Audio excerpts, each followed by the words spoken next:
missiles, yeah. These are fucking missiles. I'm 100%. This is, yeah? Going in here 100%. I'm going into this fight 100% Conor McGregor. Not 92. 100% Conor McGregor. So it has to be really meticulous. We were right there with the last one. As a unit, we do it, right? And he wanted on the White House. Now, for Conor McGregor to be on the White House, Conor McGregor wants $100 million and he wants 100 golden visas. So Conor's essentially saying, you need me on the White House and you're going to pay to get me on the White House. To do something that 745 people would do for free. He's essentially asking for $200 million. Conor on that stuff, man. We're right there with the last one. As a unit, we do it. Let's go, let's go. Look, this is Conor. Brother, Conor is too old, bro. He's finished. Salam alaikum. I'm sure you've heard the new talk is that Conor McGregor, Jorge Masvidal could be a potential. Oh, no, What's your thoughts? Oh, you haven't heard this? No. This is the biggest thing on social media now. Everyone's talking, yeah, that Chandler's out and Masvidal's in, and it's Conor and Masvidal. You know what's funny? So in my algorithm on Instagram, I have nothing MMA. Right? Literally nothing MMA pops Oh, up. mine's politics. That's my. Yeah, mine's definitely. There's some politics, but. Yeah, I don't listen to any of the goofy shit. No. That goes, no. Is that considered goofy? That's goofy shit. Yeah. The MMA world, I don't listen to any of that shit. So yesterday, my team, they put together, we come up with a whole plan for production, how it's going to work. My head of production, Craig Borsari, has been working with the White House, for a couple months now. And they build this video rendering of like every tree that's on the property and all this stuff. It's exactly the way it is. We can literally the sun, how the sun will hit the seats at certain times, what it'll look like when it's dark. This is going to be so badass. Yeah, it is, and it's a one of one in our lifetime to be able to do. These something. aren't shots. These are missiles. That's the tone. Conor McGregor isn't whispering about a comeback. He's declaring it. Not 92% ready, not getting there. He says he's stepping in at 100% Conor McGregor. Fully locked in, fully focused, no compromises. And when Conor talks like that, the entire MMA world freezes for a second. But here's where it gets complicated. There's been wild talk about a historic UFC event at the White House, a one-of-a-kind production, something never done before. Dana White revealed that the UFC production team has been working for months on detailed simulations, mapping out the trees, the sunlight angles, the seating layouts, even how the venue would look at night. This isn't casual planning. This is cinematic-level preparation. According to Dana, it would be a once-in-a-lifetime event, a completely unique stage, a production spectacle unlike anything combat sports has seen. So naturally, people started asking, if there's a White House card, how can Conor McGregor not be on it? Rumors started swirling that Conor wanted massive compensation to headline such an event. Figures so high they sounded almost fictional. Some claimed he was essentially asking for a king's ransom to appear. You need me at the White House, and you're paying for it. Supporters defended it. He's the biggest draw in the sport's history. The truth? No official numbers have been confirmed. But one thing is clear, Conor understands leverage better than anyone. George Masvidal enters the conversation. Then came the social media storm. Conor McGregor versus Jorge Masvidal. The internet ran wild with it. Memes, posters, speculation. But when Dana White was asked about it, he basically shrugged it off. Yeah, when you look at Jorge Masvidal and the career that he's had, and then you remember Jorge Masvidal has been a massive supporter of Donald Trump. He's addressed crowds publicly at Donald Trump rallies as well. So certainly graces of the Trump family, right? And they're the kind of people that they're going to want at the White House. Conor McGregor versus Jorge Masvidal. That'll be a sensational matchup. Michael Chandler, of course, losing to Paddy Pimblett the way that he did. And then, of course, when you look at the majority of fights that he's lost, okay, it doesn't really put him in too good of a stand. And all the yes men, if you get rid of all the distractions and you get in the gym, it's not unthinkable to think that Conor McGregor could get just something. The Alvarez, the one-punch knockout over Jose Aldo, right? The rise through the UFC. It was like nothing the sport had ever seen before. And then, of course, combined with the brashness and the trash talk and all the rest of it, and the swagger and the confidence that he had, and the humor and the one-liners, you put it all together, the man became the biggest star that the sport's ever seen. 4 years away, I think it is, or 5 years, whatever it is, it's been a long time, and he broke his leg, but he's back training, he's back in the gym. And I tell you what, right, me and McGregor, we've gone head to head, we've talked a bit of shit over the years, but you can't deny the talent the man had. And if he locks in and he's disciplined, you can get almost back to that. If not, to push you on this. Is it as big as they come? Because we've seen on the internet, you versus McGregor. Dana White stated that he's no longer interested in McGregor versus Chandler. So then all of a sudden this report comes out, and I'm wondering, does it have legs? Does it have traction? Is it a possibility? Never know, right? Given what they want, not what they expect. I can say some big news. I'll have some fight news coming soon. It's very big news. And I can't deny or confirm what you just said, you know? Yeah. You just gotta let the tips fall where they may, but definitely some big news headed towards. He claimed he doesn't even follow MMA rumors on his feed. Said most of the noise online is goofy. That cooled things down, temporarily. But then Michael Bisping weighed in. Bisping pointed out something interesting. Jorge Masvidal has been publicly visible at political rallies and events. He's been aligned in high-profile spaces. For a White House-themed card, he's a name that fits the aesthetic. He dismissed Conor's famous left hand as predictable, called himself a superior striker, said if it's a stand-up war, he dominates. That's the kind of tension promoters dream about. Here's where the inside talk gets serious. Chael Sonnen revealed something crucial. The original internal plan was Conor versus Justin Gaethje. Not speculation, not fantasy matchmaking, a real operational discussion. But there's a problem.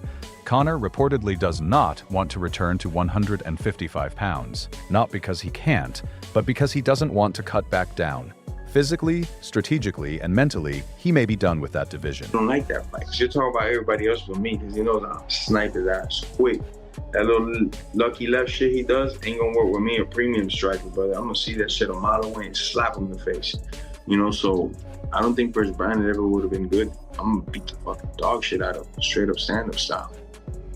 Are you surprised? None of that grappling. I'm just gonna get in your face, knee your ribs, elbow your fucking face. It's gonna be a fight, man.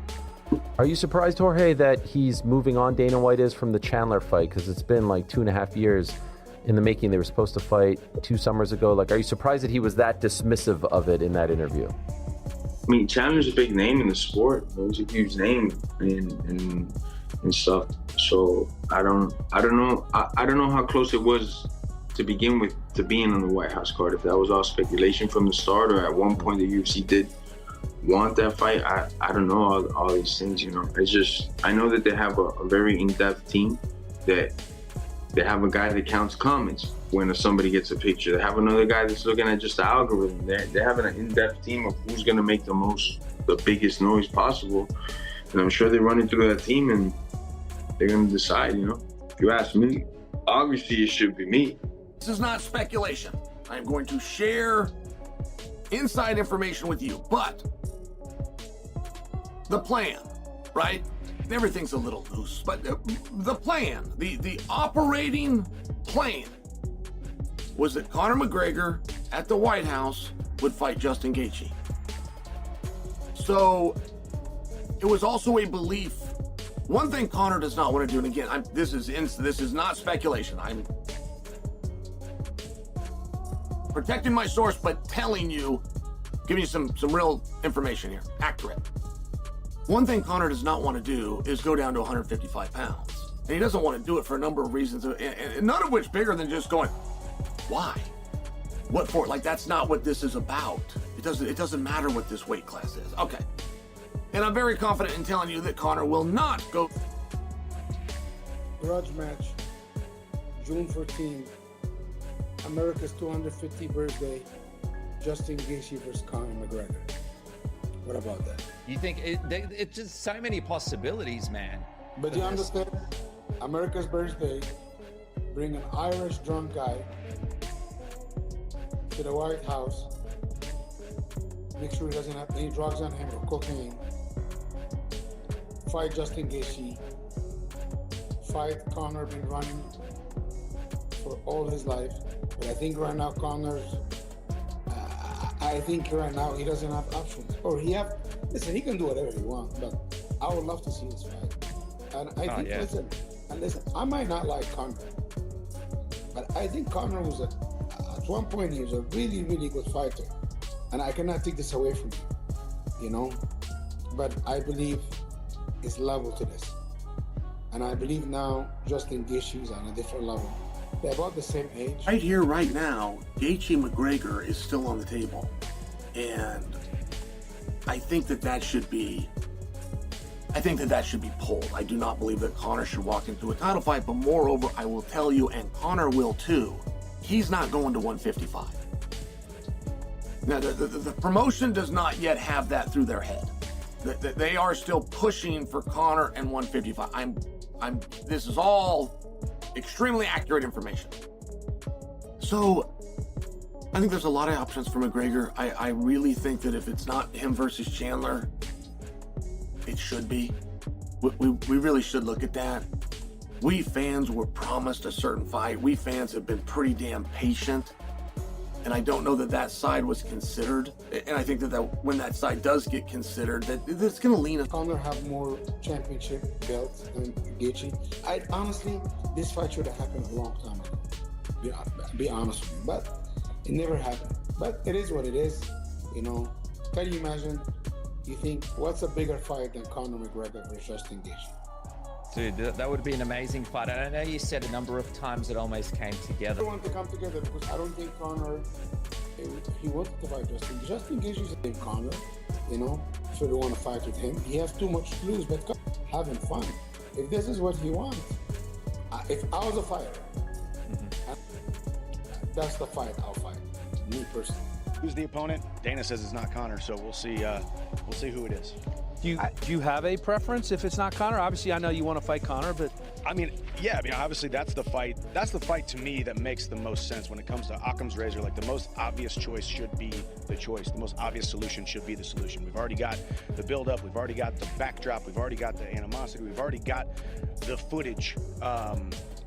But with that being said, if it's not him, I mean, I think I've kind of gotten into a point too where there's this rejuvenation also, where you're like, hey, obviously I've had my sights set on that, and if that's kind of the letdown and that doesn't happen, man, like, I want big fights. I want to get back in there and fight a top guy. I want to get back in there. I don't think my last performance was indicative of my actual skill set and my fire and my passion for the sport, just for some outside circumstances. But man, I don't have a preference, but I want a big fight. You know, so we'll see what happens in March. Max versus Charles. Freaking Armin's out there always talking about people. That's true. But I mean, these are not fights that I necessarily deserve, right? We're in this sport where you're like, hey, man, you just lost your last fight. You can't go out there and fight number 2 next. But man, I just hold it like this. Whatever comes my way, comes my way. But hopefully Conor at the White House. Yeah. Just don't ask Dana. Yeah, don't ask Dana. Just don't ask the boss. Nobody ask him that. Who cares what he If that's true, then any lightweight title talk gets messy fast. This fight should have happened years ago.